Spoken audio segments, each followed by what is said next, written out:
రాజమండ్రి నగరంకి విచ్చేసిన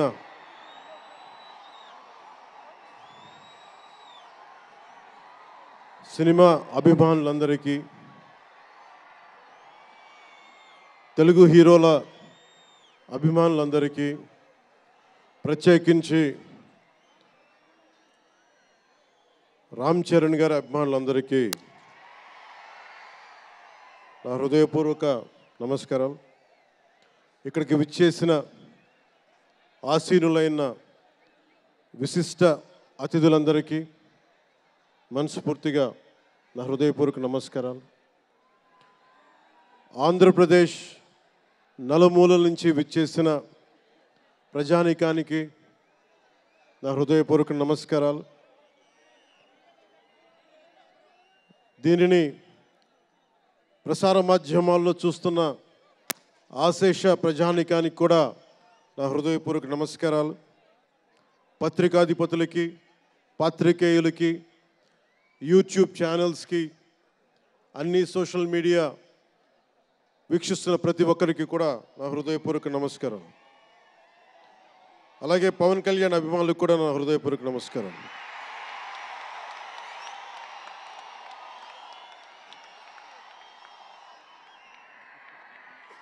ఎలా చెప్పాలో నాకు తెలియదు.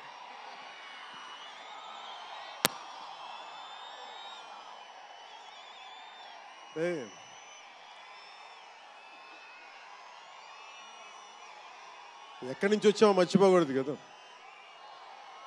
రఘుపతి వెంకయ్య నాయుడు గారిని మర్చిపోలేం, ఒక దాదాసాహెబ్ ఫాల్కేని మర్చిపోలేం, ఒక రాజ్ కపూర్ని మర్చిపోలేం, సత్యజిత్ని మర్చిపోలేం, షోలే తీసిన సిప్పిల్ని మర్చిపోలేం, తెలుగు సినిమాలని ఖ్యాతి నిలబెట్టిన నాగిరెడ్డి గారిని మర్చిపోలేం, బిఎన్ రెడ్డి గారిని మర్చిపోలేం, గోడవల్లి రామబ్రహ్మం గారిని మర్చిపోలేం. ఈ రోజున ఇంతమంది వేదిక పైన శంకర్ గారు లాంటి నిష్ణాతులు మహానుభావులు ఉన్నారు అంటే, సూర్య గారు లాంటి నటుడు దర్శకులు ఉన్నారంటే మేము మూలాలు మర్చిపోకూడదు. తెలుగు చిత్ర పరిశ్రమ పెద్దలందరికీ గుర్తు చేసుకుంటూ, తెలుగు జాతికి పేరు తెచ్చిన ఎన్టీ రామారావు గారికి మనస్ఫూర్తిగా ఆయనని గుండె లోతుల్లోంచి ఆయనకి స్మరించుకుంటూ, అలాగే పవన్ కళ్యాణ్ ఉన్నా, రామ్ చరణ్ ఉన్నా, ఏ హీరోలు ఉన్నా కానీ దానికి మూలం మెగాస్టార్ చిరంజీవి గారు. మీరందరూ గేమ్ చేంజర్ అనొచ్చు, ఓజీ అనొచ్చు. ఆ మూలాలు ఎక్కడో మారుమూల ఒక చిన్న పల్లెటూరులో, కుగ్రామంలో, మొగల్తూరు అనే కుగ్రామంలో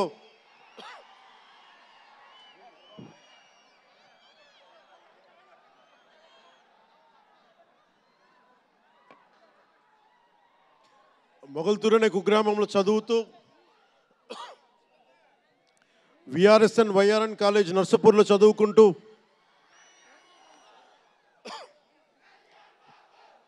ఇవన్నీ ఇలాంటిదే మీరు అనాలంటే ఆద్యుడు ఆయనే. మీరు ఈరోజు కళ్యాణ్ బాబు అనండి, ఓజీ అనండి, డిప్యూటీ సీఎం అనండి, ఏదన్నా ఆయనే ఆద్యులు. నేను మూలాలు మర్చిపోను. నేను ఎప్పుడు రఘుపతి వెంకయ్య నాయుడు గారిని మర్చిపోం, దాదాసాహెబ్ ఫాల్కే అవార్డు గ్రహీతను దాదాసాహెబ్ ఫాల్కే గారిని మర్చిపోం. మూలాలు మనం ఎప్పుడు మర్చిపోం. అలాగే మేమందరూ రామారావు గారిని మర్చిపోలేం. ఇంతమంది తెలుగు చిత్ర పరిశ్రమ ఇక్కడ కదిలింది, వచ్చింది అంటే దాని స్ఫూర్తి ఒక అక్కినేని నాగేశ్వరరావు గారు, రామారావు గారు, ఘట్టమనేని కృష్ణ గారు, ఒక శోభన్ బాబు గారు, ఎంతోమంది నిష్ణాతులు పెద్దలు తెలుగు చిత్ర పరిశ్రమ కోసం శక్తియుక్తులు ధారపోసిన వారు. వారందరికీ మనస్ఫూర్తిగా హృదయం నుంచి ఒక నటుడిగానే కాదు, ఆంధ్రప్రదేశ్ డిప్యూటీ సీఎంగా కూడా మనస్ఫూర్తిగా వారికి నమస్కారాలు తెలియజేసుకుంటా ఉన్నాను.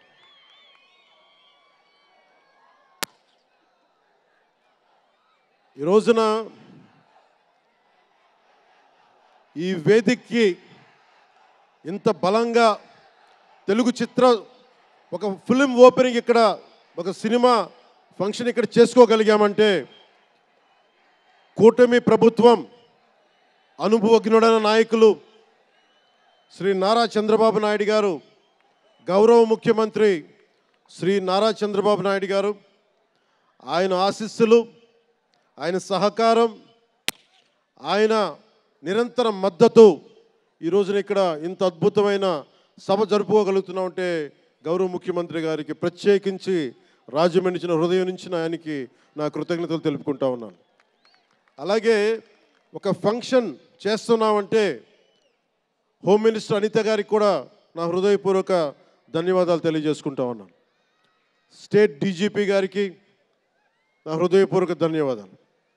జిల్లా ఎస్పీ గారికి, జిల్లా అధికార యంత్రాంగానికి, జిల్లా కలెక్టర్ గారికి, ప్రతి ఒక్కరికి పేరు పేరున గత 2 రోజులుగా 4 రోజులుగా కష్టపడి మన పర్మిషన్స్ అన్నీ ఇచ్చి ఈ సభను విజయవంతం చేసే నేపథ్యంలో కష్టపడిన ప్రతి ఒక్క అధికారులందరికీ కూడా ప్రత్యేకించి ధన్యవాదాలు. అలాగే వేదిక పైన ఉన్న శ్రీ కందుల దుర్గేష్ గారికి, గౌరవ మంత్రివర్యులు పిడుగు హరిప్రసాద్ గారు, ఎమ్మెల్సీ, మమ్మల్ని ఇన్ని రకాలుగా ఆయన, మీకు తెలుసు కదా గోరట్ల బుచ్చి చౌదరి గారి గురించి, ఆయన్ని పట్టు విడవరు ఆయన, మనం వదలాల్సిందే పట్టు. అలాంటి గోరంట్ల బుచ్చయ్య చౌదరి గారికి మనస్ఫూర్తిగా నా హృదయపూర్వక నమస్కారాలు. అలాగే యువరక్తంతో రాజమండ్రి రాజకీయాల్లో ప్రజలకి నిరంతరం సేవ చేద్దామని చేస్తే ఆదిరెడ్డి వాసు గారికి నా హృదయపూర్వక నమస్కారాలు. అలాగే నిరంతరం గత పాలనలో ఒత్తిళ్లు ఎదుర్కొని బలంగా నిలబడ్డ రాజనగరం ఎమ్మెల్యే శ్రీ బత్తుల బలరామకృష్ణ గారికి, అలాగే కె శ్రీనివాసరావు గారికి, గౌరవ ఎమ్మెల్యే వారికి నా హృదయపూర్వక నమస్కారాలు. అలాగే Kakinada urban development authority chairman Shri Tummala Babu గారికి నా హృదయపూర్వక నమస్కారాలు.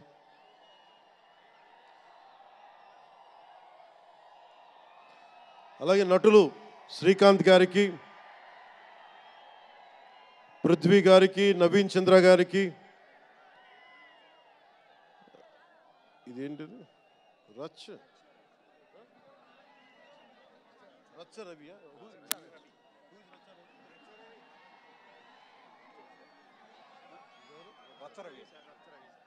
రచ్చ రవి గారికి, రామ్ జోగయ్య శాస్త్రి గారికి, కాసరాల శ్యామ్ గారికి, అనంత శ్రీరామ్ గారికి, బుర్రా సాయి మాధవ్ గారికి, ఇక్కడ ఉన్న అంజలి గారికి, అలాగే మ్యూజిక్ డైరెక్టర్ తమన్ గారికి, నాకు చాలా తక్కువ సినిమాలు నేను థియేటర్కి వెళ్ళేవాడిని.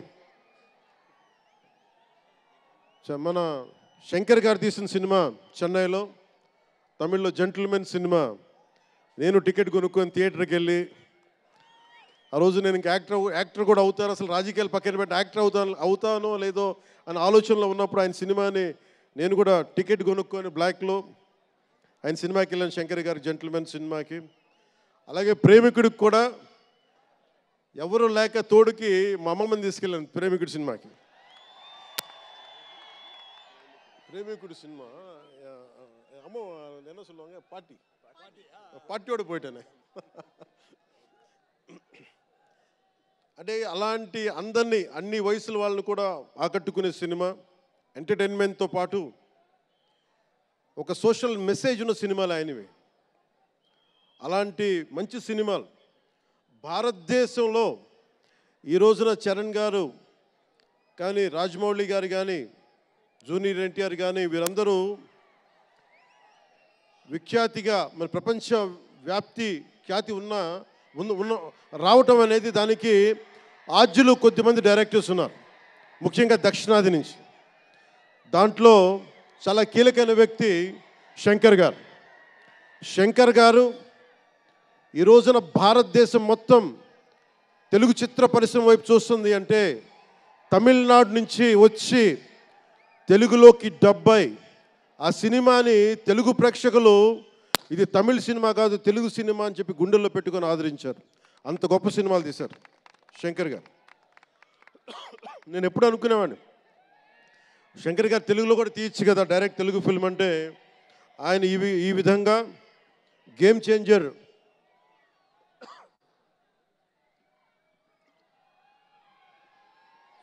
చేంజర్ సినిమాని పూర్తిగా తెలుగులో తీసి మిగతా భాషల్లో డబ్ చేసే క్రమంలో రిలీజ్ చేస్తుంది. మనస్ఫూర్తిగా వారికి నా ధన్యవాదాలు.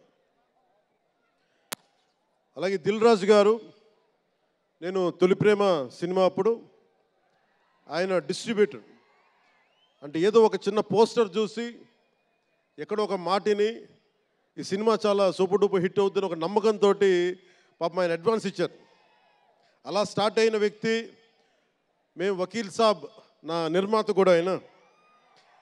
ఎలాంటి నిర్మాత అంటే నేను బాగా కష్టాల్లో ఉన్నప్పుడు డబ్బులు లేవు నా దగ్గర, పేరు ఉంది కానీ డబ్బులు లేవు, మార్కెట్ ఉందో లేదో తెలియదు. అలాంటి పరిస్థితుల్లో వచ్చి వకీల్ సాబ్ అనే సినిమా నాతో తీసి ఈరోజు జనసేన పార్టీ నడపడానికి ఇంధనంగా పనిచేస్తుంది వకీల్ సాబ్ సినిమా. దాని నిర్మాత దిల్ రాజు గారు. సో మనస్ఫూర్తిగా వారికి నా ధన్యవాదాలు. అలాగే రామ్ చరణ్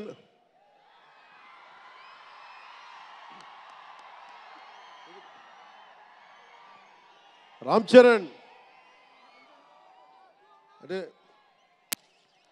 నేను రామ్ చరణ్ ఉన్నప్పుడు నేను పుట్టినప్పుడు నేను ఇంటర్ ఎప్పుడు చదువుతున్నాను. ఇంటర్ చదువుతున్నప్పుడు నాకు అన్నయ్యకి అబ్బాయి పుట్టాడని చెప్తే ఇంట్లో నామకరణం చేశారు. నామకరణం చేసినప్పుడు మా నాన్నగారు పెట్టిన పేరు మా ఇంట్లో అందరికీ ఆంజనేయ స్వామి పేరు రావాలి, మా ఇంటి దైవం అని. రామ్ చరణ్కి రాముడి చరణాల దగ్గర ఉండేవాడు ఎవడో హనుమంతులు, ఆంజనేయ స్వామి. నిత్యం బలం ఉండి కూడా వినయ విధేయతలతో ఉండే వ్యక్తి ఆంజనేయ స్వామి. అంటే ఎంత ఎదిగినా ఎంత శక్తిమంతుడైనా అడిమాది అష్టసిద్ధులున్నా తన శక్తి తను తెలియకుండా ఎదిగే కొద్దీ ఒదిగుండే ఆంజనేయ స్వామిలాగా ఇతనికి రామ్ చరణ్ అని పేరు పెట్టాలని చెప్పి మా నాన్నగారు ఆలోచన చేసి తనకి రామ్ చరణ్ అని పెట్టారు. అలాగే రామ్ చరణ్ నాకు ఎందుకంటే నాకు చిరంజీవి గారు అన్నయ్య కాదు, పితృ సమానులు, తండ్రి సమానులు. మా వదిన నాకు మాతృమూర్తి. సో నాకు రామ్ చరణ్, నేను బాబాయ్ వీటన్నిటికంటే కూడా నాకు ఎప్పుడు ఒక తమ్ముడు.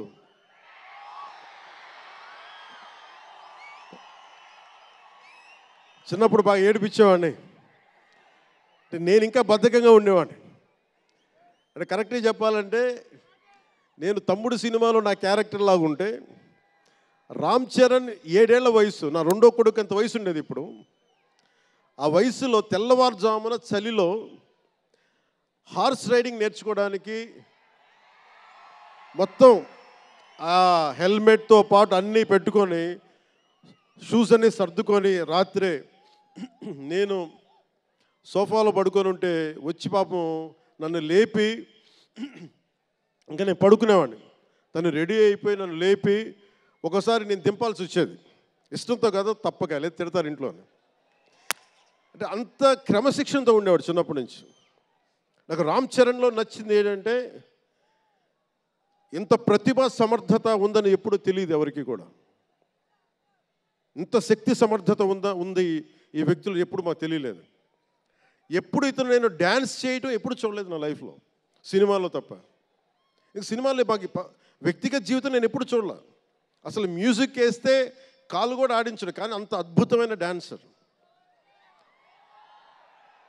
అలాగే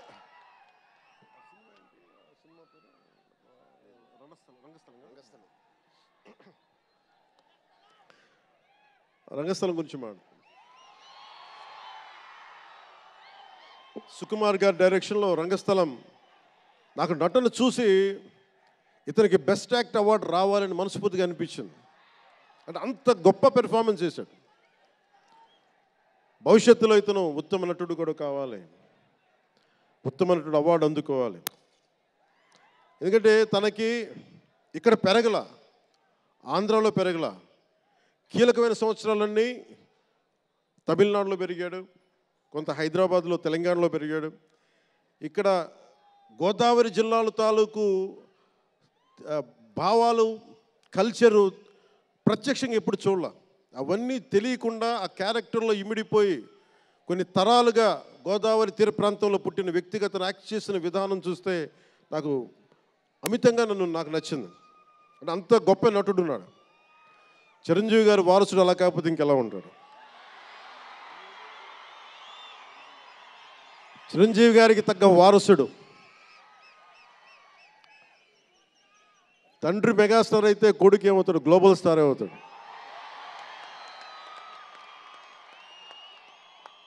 అంటే చిరంజీవి గారిని ఎందుకు అంటే ఎక్కడ గుర్తు పెట్టుకోవాలంటే, అంటే నాకు మా అన్నయ్య అంటే ఎందుకు గౌరవం,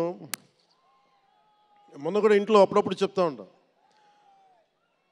ఆయన ఒక మొగల్తూరు నుంచి వచ్చిన వ్యక్తి, ఎవరు ఆధారం లేరు. మీరు ఇంతమంది లక్షల మంది ఇక్కడ ఉన్నారు, జనం ప్రజలందరూ ఉన్నారు. మనకు ఎవరో ఒకరు ఉండాలి అని అనుకోకర్లా, మీకు మీరే ధైర్యం. మీరు అనుకుంటే మీరు సాధిస్తారు. గుండె లోతల్లో నుంచి నేను సంకల్ప బలం ఉండి దానికి తగ్గ పట్టుదల, కార్యదక్షత ఉంటే మెగాస్టార్ చిరంజీవి గారిలాగా ఎలా సాధించగలరో ప్రతి ఒక్కరూ మీరు కోరుకున్న దాంట్లో సాధించగలరు. అంటే ఆయన ఒక్కడు పెరిగి మా అందరికీ ఆశ్రయం ఇచ్చాడు, ఊతం ఇచ్చాడు. ఆయన ఊతం వల్లే నేను ఈ రోజున మీ అందరికీ కూర్చొని మారుమూల ప్రాంతాల్లో భయపడడానికి, అందరూ భయపడే రోడ్లకి వెళ్ళగలుగుతున్నాను, రోడ్లు వేయడానికి. అంటే ఆ మూలాలు చిరంజీవి గారు మాకు నేర్పించింది. అంటే ఇది ఎందుకు చెప్తున్నానంటే, నేను చిరంజీవి గారిని ఎంత కష్టపడేవారు ఆయన కష్టపడి బయటికి వచ్చి ఇంటికి వస్తే నేను అర్ధరాత్రి పూట వెయిట్ చేసేవాడిని అక్కడ సోఫాలో పడుకున్నాను హాల్లో. మా అన్నయ్య గారు ఎప్పుడు వస్తారు, ఆయన ఎంత కష్టపడేవారంటే కనీసం వచ్చి షూలు ఇప్పుకోవడానికి అసలు శక్తి ఉండేది కాదు. అలిసి సొలిసి ఒళ్ళు కుమిలిపోయి, అంటే ఏమంటుందని అసలు కందిపోయి దెబ్బలు తిని, ఎందుకంటే అప్పుడు సేఫ్టీ మెకానిజం లేదు. మన గుండా షూటింగ్ టైంలో మన ఏదో అనకాపల్లి వెళ్తుంటే ఇక్కడే చిరంజీవి గారు చేశారని ఎవరు ఆయన సన్నిహితులు చెప్తా ఉంటే, ఆ పడిపోయి ట్రైన్ కింద యాక్సిడెంట్లో కాలు ఫ్రాక్చర్ అయ్యి, అలాంటి ఒక సేఫ్టీ లేని పరిస్థితులు ఆయన చేస్తూ ఇంటికి వచ్చేటప్పటికి మాకు చేయగలిగేది ఏంటంటే, మాకు గిల్టీగా ఉండేది. తమ్ముడు సినిమాలో నేను ఎలా ఉండేవాడిని, ఆకతాయిగా తిరుగుతా, అలా నాకు అలా అనిపించేది నా జీవితం. అలా లేననుకోండి, కానీ మా అన్నయ్య వచ్చేటప్పటికి ఏదైనా చేద్దామని తపంతో పాపం ఆయన సాక్స్ తీస్తే కాళ్ళు వాచిపోయాయి. ఆ షూ కూడా వచ్చేది కాదు, చెమటతో తడిచిపోయేది. ఆయన షూలు తీసి ఆయన పాదాలు తుడిచి అది చేస్తే మాకు ఒక చిన్నపాటి ఉపశాంతి మాకు లభించేది. ఎందుకంటే ఇంత కష్టపడుతున్నాడు ఇంతమంది కోసం అనేది. అంటే అలాంటి కష్టాన్ని చూసి పెరిగాడు రామ్ చరణ్. అందుకే ఇది ఎందుకు ఆయన గురించి చెప్తున్నానంటే, మేము ఎప్పుడూ దీన్ని అహంకారంగా తీసుకోవాలి. మెగా అభిమానులు ఇలాంటి పదాలు మేము ఎందుకు మాట్లాడమంటే, ఇక్కడ అందరి హీరోల అభిమానులు ఉన్నారు. జూనియర్ ఎన్టీ, మీరు అందరు సినిమాలు చూస్తారు. రామ్ చరణ్గా ఒక సినిమాని ఎక్కువ ఇంకొక హీరోని ఇష్టపడచ్చు, ఒక హీరోని ఎక్కువ ఇష్టపడచ్చు.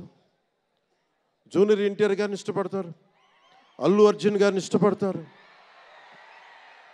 అలాగే ఒక ప్రభాస్ గారిని ఇష్టపడతారు. ఇంకా హీరోస్ పేర్లు అందరు చెప్పు ఒకసారి, మర్చిపోయి.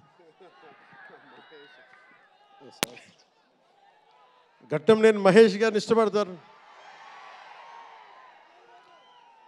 అంటే నేను ఎందుకు అందరి హీరోల, క్షమించాలి, అందరి హీరోల అభిమానులని పేరు పేరున నేను సమయం తక్కువ ఎక్కువ మంచి అందరి హీరోలు పేరు పేరున చెప్తున్నాను.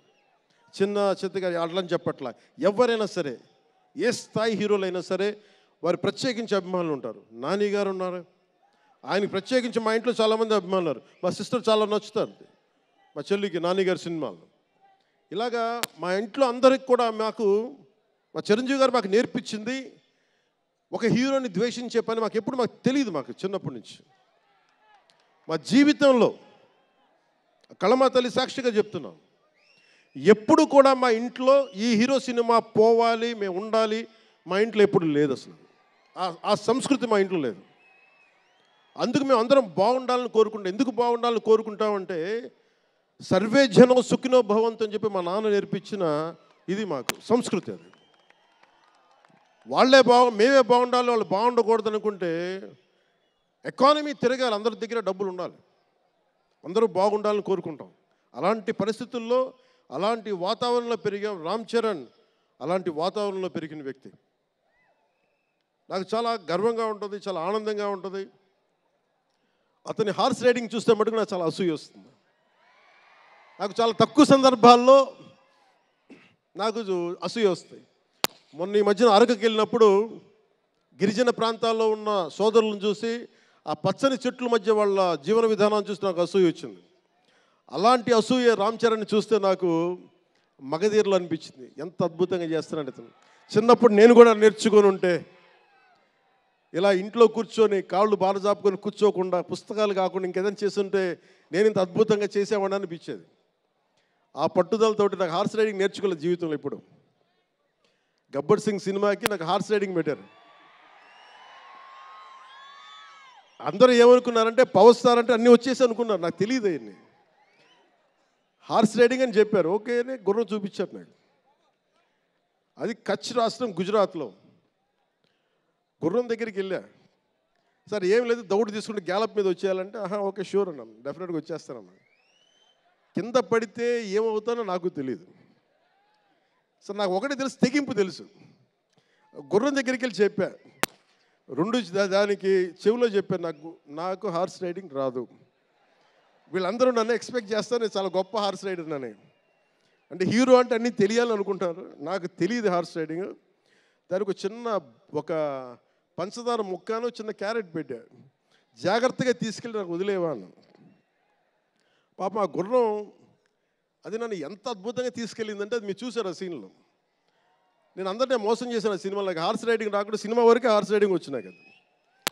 అలాంటి అంటే నాకు ఇది మాకేంటంటే మాకు సినిమాల్లో చూసినవన్నీ నాలాగా కాకుండా అన్నీ చాలా సుశిక్షితమైన ఒక నేర్చుకున్న వ్యక్తి ఇతను రామ్ చరణ్. ఒక డ్యాన్స్ కానీ ఎక్కడో ఇంగ్లాండ్కి వెళ్ళి అక్కడ డ్యాన్స్ ఇన్స్టిట్యూషన్స్లో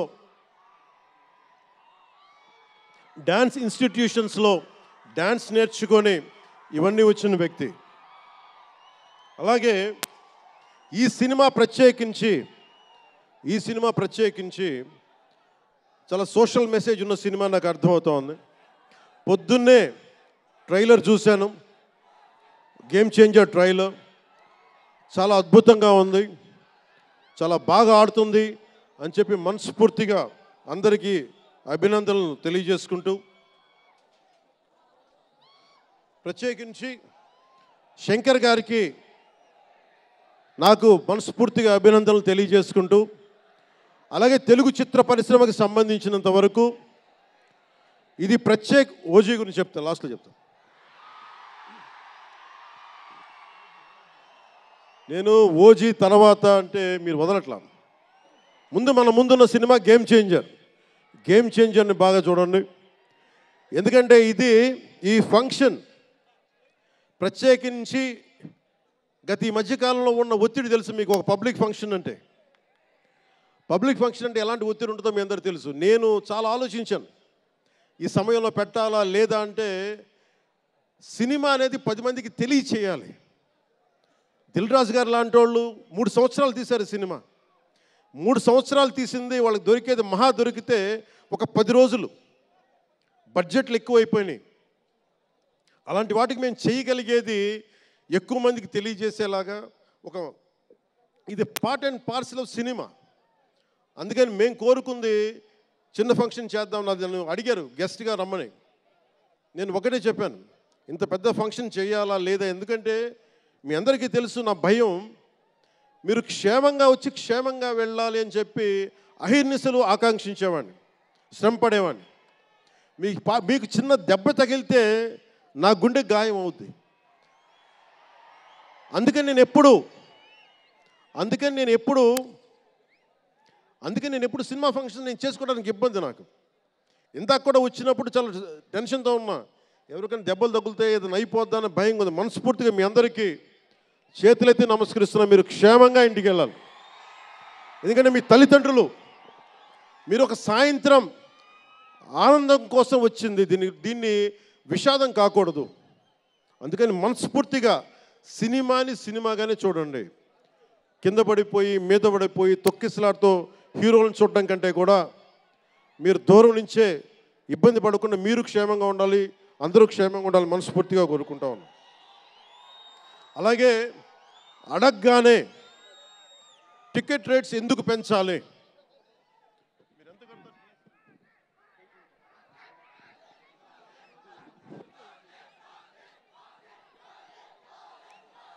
టికెట్ రేట్స్ ఎందుకు పెంచాలి అని చాలామంది అడుగుతూ ఉంటారు.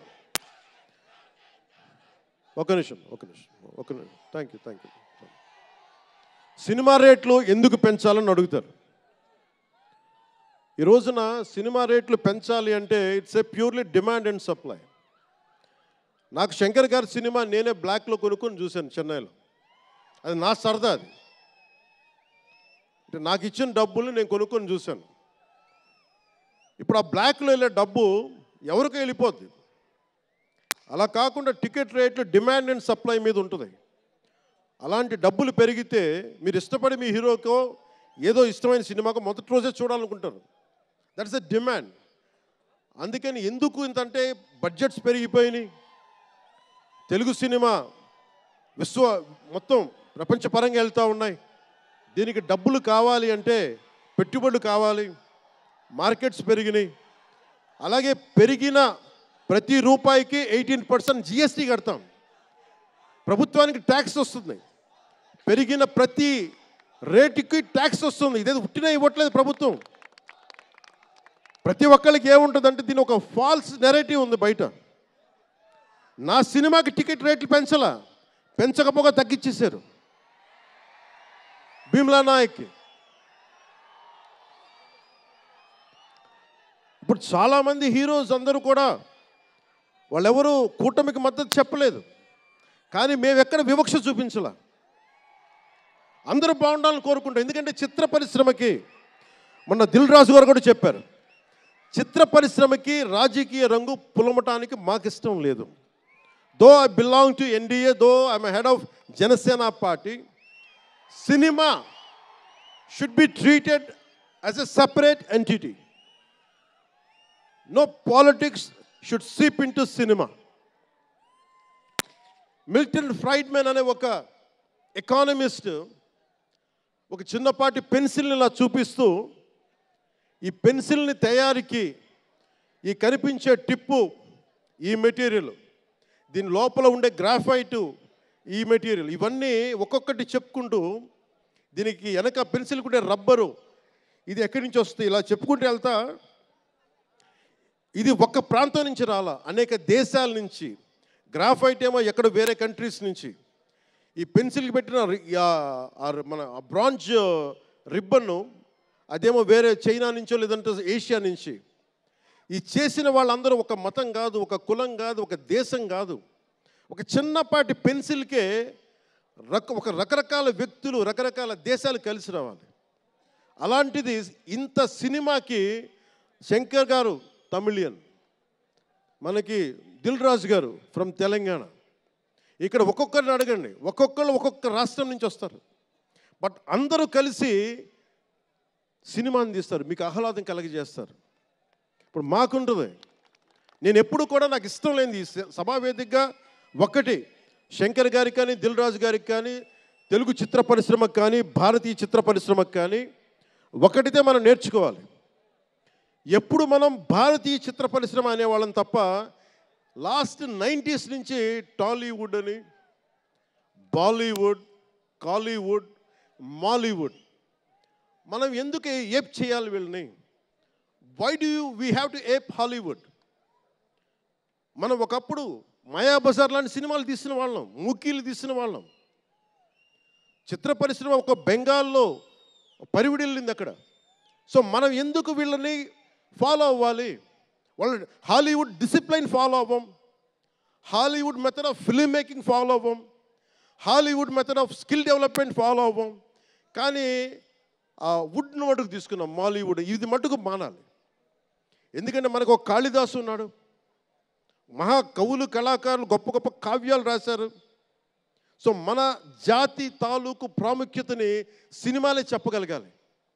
అందుకని హాలీవుడ్ని అనుకరించడం మానేయాలి. మనదైన సత్తా, మనదైన కథ, మనదైన బలం మనం చూపించాలి విశ్వానికి. అది చూపించకపోతే ఏమవుతుందంటే, ఎక్కడో కూర్చొని ఈరోజు ఇప్పుడు కాపీ చేద్దామంటే కుదరదు. You have to come with original stories. సహజమైన కథలతో పట్టుకురావాలి. ఆ విధంగా ఉండాలి అంటే ముందు చిత్ర పరిశ్రమలో కూడా చాలా డిసిప్లిన్ రావాలి. సినిమాలు తీసే వాళ్ళు మాట్లాడాలి చిత్ర పరిశ్రమ గురించి, సినిమాలు తీయని వాళ్ళు మాట్లాడకూడదు. సినిమాలు తీయకుండా రాజకీయాలు చేసేవాళ్ళు మాకు నచ్చం. అది ఎన్డీఏ తరపు నుంచి నేను చెప్తా ఉన్నాను. తెలుగు చిత్ర పరిశ్రమ గురించి మాట్లాడాలి అంటే సినిమాలు తీసి దానికి సాధక బాధలు అర్థం చేసుకున్న వాళ్ళే మాట్లాడాలి. మన తెలుగుదేశం, జనసేన, భారతీయ జనతా పార్టీ, ఎన్డీఏ ప్రభుత్వం, వారితోనే మాట్లాడతాం, వారితోనే గుర్తిస్తాం. అలాగే చాలాసార్లు సినిమా టికెట్ల కోసం హీరోలకి పనేంటి, హీరోలు ఎందుకు రావాలి, అది మాకు ఇష్టం లేదు. మహా అయితే నిర్మాతలు రండి, ఒక ట్రేడ్ బాడీ రండి, మీ యూనియన్ రండి, మేము అది ఇచ్చేస్తాం. అంతేగాని హీరోలు వచ్చి మాకు నమస్కారాలు పెట్టాలి,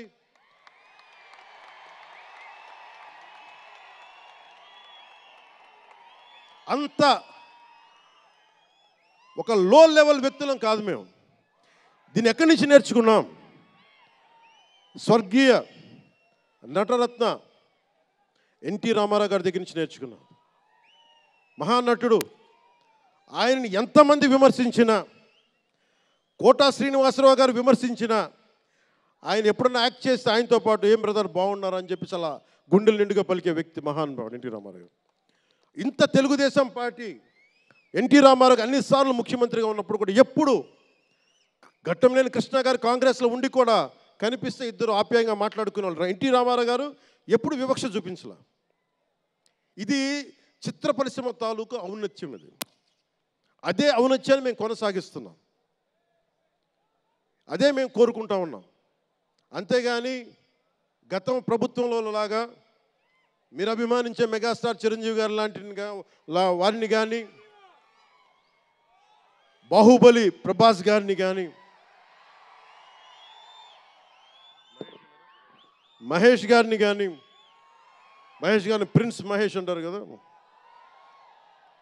మహేష్ గారిని కానీ, ఇంకెవరిని వెళ్ళారా, ఇంకెవరు వెళ్ళినా కానీ మేము ఇవన్నీ ఎందుకు చేయట్లేదంటే, మాకు సినిమా పరిశ్రమ మీద గౌరవం ఉంది.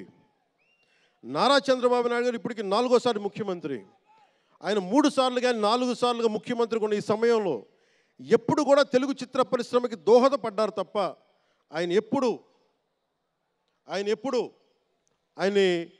తెలుగు చిత్ర పరిశ్రమని ఇబ్బంది పెట్టలేదు. తిరిగి మేము సినిమాని గౌరవించే వాళ్ళం. ఇక్కడున్న చిత్ర పరిశ్రమ కోసం, సినిమాల కోసం పరితపించే కథల కోసం మనం వెనకాడతాం. మన కథలు కావాలి. సినిమా జీవితంలో లేని సినిమాలో వెతుక్కుంటాం. మనం జీవితంలో దొరకని న్యాయాన్ని సినిమాలో న్యాయం దొరికితే తృప్తి పడతాం. ఒక్కటి సినిమా తీస్తే ఎందుకు చూస్తాం మనం? శంకర్ గారి డైరెక్షన్లో అరే మన జీవితంలో మన ముఖ్యమంత్రి ఇలా ఉంటే బాగుంటుంది అనుకుంటాం. ఆ కథని, ఆ భావాన్ని సినిమాగా తెరకెక్కిస్తే అది బాగుంటుంది. ఒక శివాజీ సినిమా ఎదురు తిరిగితే ఎలా ఉంటుంది, ప్రత్యామ్నాయంగా రాజు చేస్తే ఎలా ఉంటుంది ఒక శివాజీ. ఇలాంటి సినిమాలన్నీ కూడా మనకి నిజ జీవితంలో జరగనివి మనం ఒక అట్లీస్ట్ సినిమా ప్రపంచంలో చూస్తే ఒక తృప్తి ఉంటుంది. అలాగే ఇంతమంది యువత ముందుకొచ్చి ఎందుకు వస్తున్నారు అంటే ఒక మార్గదర్శకం సినిమాలు. ఒకసారి సినిమాలో కూడా చాలా మంచి విలువలు ఉంటాయి, కానీ ఆ విలువలు తీసుకోవచ్చు. కానీ మనం ఎలా ఉండాలంటే హంసలాగా పాలను తీసుకొని నీళ్ళు వదిలేయాలి. కానీ కొంతమంది నీళ్ళని పట్టుకుంటారు, మనం ఏం చేయలేము. సినిమా అన్నీ చూపిస్తుంది, మంచి చెడు రెండు చూపిస్తాయి. ఏది తీసుకోవాలి అనేది మీది. ఉదాహరణకి వకీల్ సాబ్లో ఒక సన్నివేశంలో హీరో దగ్గరికి వచ్చే డైలాగ్ వస్తుంది, ఆర్ యు వర్జిన్ అని చెప్పి ఒక స్త్రీ పాత్రధారిని అడుగుతారు. అది నా ఇండివిజువల్గా నేను చెప్పడానికి ఇబ్బంది అనిపించింది. నేను డైరెక్టర్ గారికి, దిల్ రాజు గారికి చెప్పాను, ఈ డైలాగ్ అయితే నేను చెప్పాను. కాబట్టి అబ్బాయిని అడుగుతాను, అమ్మాయిని నేను అడగనేమని చెప్పి. అంటే న్యాయం రెండు పక్షాలు ఉండాలి, ఒకళ్ళని ఇబ్బంది పెట్టడం నాకు ఇష్టం లేదు.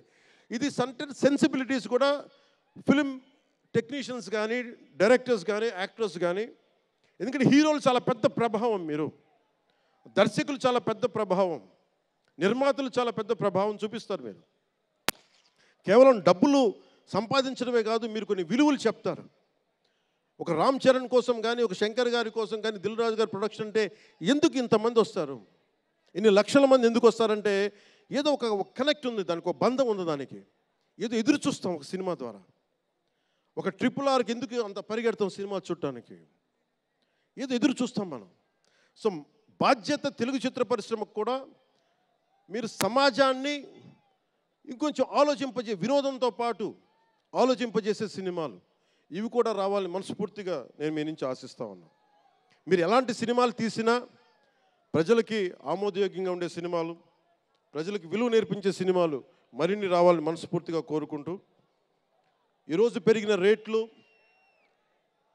ఆంధ్రప్రదేశ్ ప్రభుత్వానికి ఆదాయం కూడా కేవలం అది నిర్మాతలకని అనుకోవడానికి లేదు. పెరిగిన ప్రతి రూపాయికి 18% GST వస్తుంది. అది ప్రజలందరికీ కూడా ఈ సందర్భంగా నేను తెలియజేస్తా ఉన్నాను.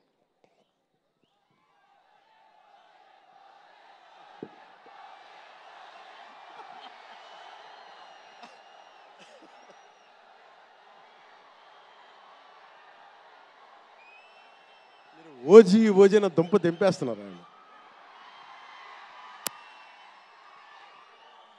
మాట్లాడదాం, దాని గురించి వేరే మాట్లాడదాం. డైరెక్టర్ ఇక్కడే ఉన్నారు. 3 సినిమాలు ఉన్నాయి. కాదే మీకు తెలుసు కదా, నా ప్రేమ మీకోసం. ఓజీ సినిమా కంటే నా భవిష్యత్తు మీకు ముఖ్యం, నాకు ముఖ్యం మీ భవిష్యత్తు కోసం ఇలా ఉండిపోయాను. అందుకని ప్రత్యేకించి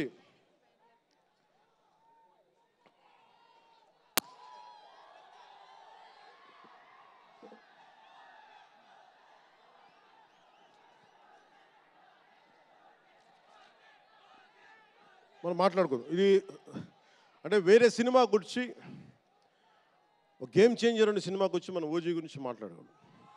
ఓజీ కోసం వచ్చినప్పుడు ఓజీ గురించి మాట్లాడాలి. అందుకని ప్రత్యేకించి ఆంధ్రప్రదేశ్ రాష్ట్ర ప్రభుత్వం తరపున గేమ్ చేంజర్ సినిమాకి, గేమ్ చేంజర్ దర్శకులు శంకర్ గారికి, గేమ్ చేంజర్ నిర్మాతలు దిల్ రాజు, లక్ష్మణ్, శిరీష్ గారికి, అలాగే గ్లోబల్ స్టార్, మెగాస్టార్ తనయులు రామ్ చరణ్ గారికి నా హృదయపూర్వక శుభాకాంక్షలు తెలియజేసుకుంటూ, ఇక్కడ ఉన్న మంత్రివర్గ సభ్యులకి, సహచర శాసనసభ్యులకు ప్రతి ఒక్కరికి నా హృదయపూర్వక నమస్కారాలు. అలాగే నా మిత్రుడు, నాకు సన్నిహిత మిత్రుడు SJ సూర్య, உங்க பற்றி சொல்லிட்டே இருந்தேன் சார், உங்க பற்றி சொல்லிட்டே இருந்தேன் தந்தி டிவியில். நீங்கள் எனக்கு எவ்வளோ பிடிக்குன்னு சொல்லிட்டே இருந்தேன். ఈయన ఏ మేరా జహాన్ పాట పెడతానంటే మీరు అమ్మాయిలతో డ్యాన్స్ చేయాలి సార్ అంటాడు. నేను అంటాను దేశభక్తి చెప్పాలి. మా ఇద్దరు గొడవైంది. నేను చెప్పాను, నువ్వేమనుకుంటా అవి చేస్తాను తప్ప నేను మటుకు ఏ మేరా జహాయే చేస్తాను, నేను అమ్మాయిలతో డ్యాన్స్ చేయనని చెప్పాను. చాలామంది చేశారు, ఎందుకంటే నేను బాగా చేయలేను తెలుసు నాకు. దానికి ఏదో కూర్చుని పాపం నా మాట, మా ఇద్దరికి అలా మంచి ఫ్రెండ్స్, స్నేహం మా ఇద్దరి మధ్య, గంటలు మాట్లాడుకుంటాం. ఈ మధ్య కుదరట్లేదు. సో గ్రేట్ యాక్టర్, మంచి దర్శకుడు కాదు, ఎక్స్ట్రాడినరీ డైరెక్టర్. నా కోపం ఏంటంటే డైరెక్షన్ వదిలేశాడు. ఎప్పుడు పైన విటిట నీ direction, you are such a fantastic and fabulous director. And okay, that's fine. ఆయన డ్రీమ్ ఏంటంటే I want to be an actor అనేవాడు. ఇప్పుడు హీ ఫుల్ఫిల్, ఆయన సాధించుకున్నారు, అందరి మనసులు దోచుకున్న నటుడయ్యారు. మనస్ఫూర్తిగా వారికి నా అభినందనలు తెలియజేస్తా ఉన్నాను. అలాగే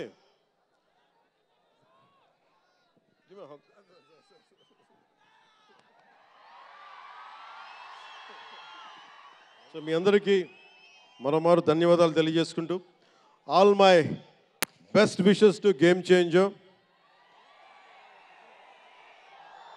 all my best wishes to Shankarji, best wishes to Dil Raju గారు, my love, my best wishes to all the actors. కొత్త సంవత్సరంలో బాక్స్ ఆఫీస్ బద్దలైపోవాలి. నేను ఇలాంటి మాటలు మాట్లాడు, నా సినిమాకి నేను మాట్లాడను.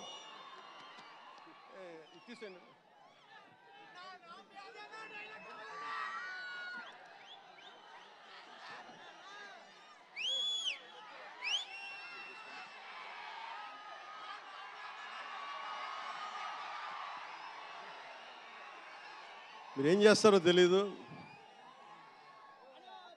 మగధీరుడు అల్లూరి సీతారామరాజుగా మొత్తం జీవించేశాడు. అందరి తోటి నటుల మీద అమితమైన ఇష్టం చూపించేవాడు. అందరికీ ఫ్రెండ్ రామ్ చరణ్, అందరి హీరోలకి చాలా గౌరవంగా ఉండేవాడు.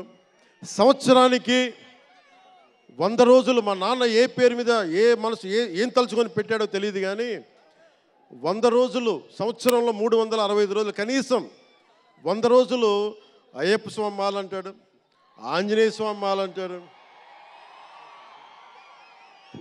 ఎందుకురా చేస్తామంటాను అప్పుడప్పుడు. క్షమించాలి రామ్ చరణ్ గారు, రే అంటున్నందుకు. పర్లేదు కదా.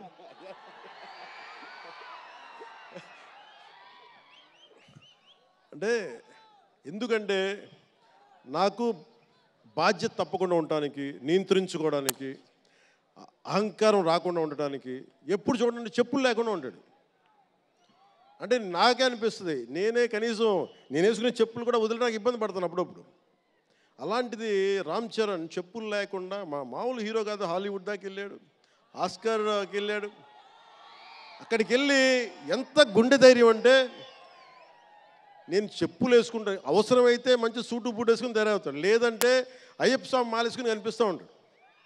అంటే వ్యక్తిత్వంలో ఎంత బలం ఉండాలి ఆ వ్యక్తికి. అందుకని అలాంటి రామ్ చరణ్ మంచి 16 అణాలు తెలుగువాడు, మా బంగారం, నా తమ్ముడు. ఒక తల్లికి పుట్టకపోయినా కానీ నా తమ్ముడు. ఎప్పుడు ఎదిగే కొద్దీ ఒదిగుండేవాడు. అతనికి మరింత విజయం కలగాలని, అద్భుత విజయాలు కలగాలని మనస్ఫూర్తిగా ఒక బాబాయ్గా కాదు, ఒక అన్నగా ఆశీర్వదిస్తున్నాను. I love you Ram Charan, I love you all.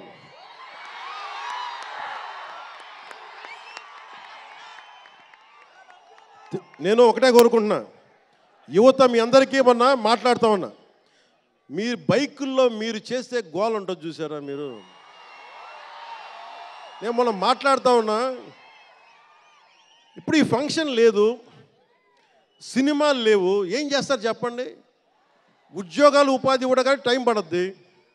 కనీసం సినిమాకి వెళ్ళి చొక్కా దించుకొని అరవకపోతే, బైకులు తీసుకొని అవి సైలెన్సర్ దాన్ని ఆ యాక్సిలేటర్ పెంచకపోతే ఎనర్జీ ఎటు వెళ్తుంది. అందుకే ఒకటే చెప్పాను, దిల్ రాజు గారికి చెప్తా ఉన్నా, మీరు తెలంగాణ ఫిల్మ్ ఫెడరేషన్ ప్రెసిడెంట్ కదా, మీరు ఆంధ్రప్రదేశ్ని చిన్న చూపు చూడకండి. అదొకటే నేను కోరుకుంటా ఉన్నా. నేను ఆ 2 కళ్ళు అని నేను నమ్మను, కానీ మీరు తెలుగు చిత్ర పరిశ్రమని అటు తెలంగాణలోను ఇటు ఆంధ్రాలోను 2 చోట్ల అద్భుతంగా ఉండాలని కోరుకుంటా ఉన్నాను. ముఖ్యంగా ఆంధ్రప్రదేశ్ యువతకి, మీరు ఇంతమంది యువతను చూస్తూ ఉన్నారు, వీళ్ళకి స్టంట్ స్కూల్స్ పెట్టండి. మా వాళ్ళు బైక్లు వేసుకొని తిరుగుతూ ఉంటారు, గోల్ చేస్తూ ఉంటారు. ఒక మంచి స్టంట్ స్కూల్ పెట్టండి. గోదావరి జిల్లాలోనూ, రాయలసీమలోనూ, మా కడపలోనూ ఎక్కడో చోట ఒక 2-3 స్టంట్ స్కూల్స్ పెట్టండి. మా వాళ్ళకి స్కిల్ డెవలప్మెంట్ ఇవ్వండి. మాకు ఒక స్క్రీన్ ప్లే ఎలా రాయాలో మా వాళ్ళకి చెప్పండి. ఒక రాజమౌళి గారు వచ్చి చెప్పమని చెప్పండి. త్రివిక్రమ్ గారిని వచ్చి క్లాసులు తీసుకోమని చెప్పండి మా వాళ్ళకి. ఒక తమన్ లాంటి మనకి మ్యూజిక్ దర్శకులు కానీ,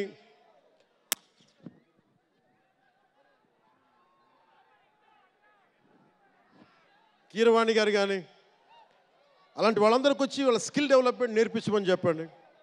మీరు దాని మీద ఒకసారి ఆలోచించండి. స్టూడియోలు పెట్టండి. ఇక్కడ కొంతమంది అసిస్టెంట్ డైరెక్టర్స్కి ఎలా ఉండాలి, డైరెక్టర్స్ కావాలంటే ఏం చేయాలి, 24 క్రాఫ్ట్స్లో ఒకళ్ళకి ప్రొడక్షన్ డిజైనింగ్ నేర్పించండి. మా వాళ్ళకి ప్రొడక్షన్ డిజైనింగ్ స్కూల్స్ పెట్టండి. ఫిల్మ్ మేకింగ్ స్కూల్స్ పెట్టండి. ఈరోజున మీకోసం ఇంతమంది వచ్చారు. మీరు తిరిగి ఇవ్వగలిగేది మీకోసం రేట్లు పెంచాం. ముఖ్యమంత్రి గారు మీకు అండగా ఉన్నారు. చంద్రబాబు నాయుడు గారు, మేమందరం మీకు అండగా ఉన్నాం. తెలుగు చిత్ర పరిశ్రమని మీ ద్వారా మేము కోరుకునేది ఇంతమంది యువతున్నారు. వీరికి మీ ద్వారా కొంత ఉపాధి కల్పించండి.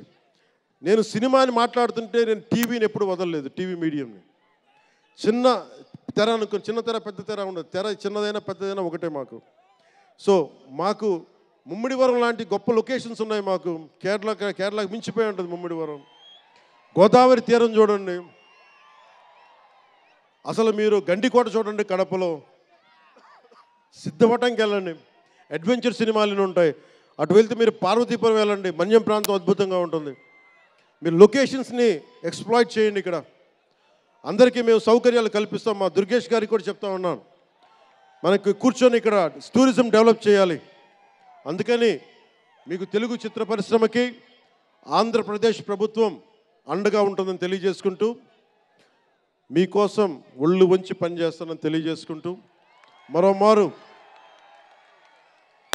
మనందరికీ ఇష్టమైన రామ్ చరణ్కి గుండెల నుండి శుభాకాంక్షలు తెలియజేసుకుంటూ, శంకర్ గారికి మరోమారు కృతజ్ఞతలు తెలియజేసుకుంటూ, దిల్ రాజు గారికి ఇద్దరికి అభినందనలు తెలియజేసుకుంటూ, నటీనట వర్గానికి ప్రతి ఒక్కరికి అందరికీ ధన్యవాదాలు తెలియజేసుకుంటూ, మీ అందరూ క్షేమంగా ఇంటికి వెళ్ళండి. ఇంట్లో అమ్మా నాన్నని అడిగానని చెప్పండి. నాకంటే వయసులో పెద్దవారైన ఎవరన్నా ఉంటే వారికి నా పాదాభివందనాలు తెలియజేయండి. మీరు 2 చేతులైతే దండం పెడుతున్నా, క్షేమంగా క్షేమంగా క్షేమంగా ఇంటికి వెళ్ళండి.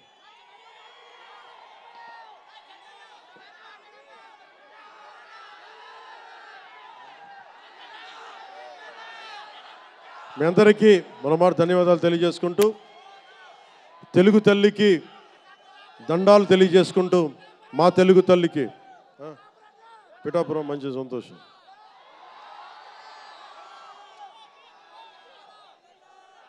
అలాగే మీ అందరికీ ధన్యవాదాలు తెలుపుకుంటూ, ఏ దేశం ఎగినా ఎందుకు కాలినా పొగడరాని తల్లి భూమి భారతిని అంటే సభ ఆరంభంలో మాట్లాడలేకపోయాను.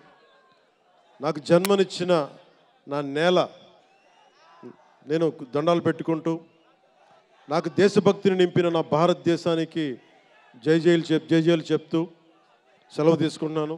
అందరూ క్షేమంగా ఇంటికి వెళ్ళండి. మనస్ఫూర్తిగా ఇక్కడికి వచ్చిన ప్రతి ఒక్కరికి పేరు పేరున ధన్యవాదాలు తెలుపుకుంటూ,